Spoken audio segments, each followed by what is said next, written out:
యూదయ ప్రాంతంలో చాలా మంది ప్రవిష్టులు ఉండేవారు, ప్రవీణులు ఉండేవారు. గొప్పవారందరూ కూడా యూదా ప్రాంతం ఉన్న తర్వాత గలిలయ ప్రాంతం అంతా కూడా సామాన్య ప్రజలు. అలాంటి వారికి ఆ ప్రాంతాన్ని కేటాయించినప్పుడు అక్కడ నుండి అయితే దేవుడు ఖచ్చితంగా రాడు.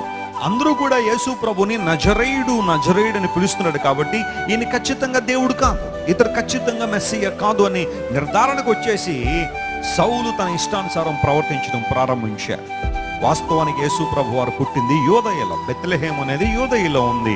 కానీ ఆ తర్వాత ఆయన నజరేతులో చాలా కాలం పెరగడం వలన ఆయన తన తల్లిదండ్రుల దగ్గర, అంటే ఫాస్టర్ ఫాదర్ జోసెఫ్ దగ్గర ఉండడం వలన, అతని పెంచుకున్న తండ్రి యోసేపు దగ్గర ఉండడం వలన, ఆయన నజరేతు ప్రాంతంలో జీవించడం వలన నజరేయుడు అని అనేక మంది చేత పిలువబడ్డాడు. అది యోదయ ప్రాంతంలో ఉన్న వారికి కొంచెం అభ్యంతరకరంగా ఉండి, ఈయన నిజంగా నజరేతులో పుట్టినవాడైతే లేదా అక్కడ ఉండినవాడైతే ఈయన దేవుడు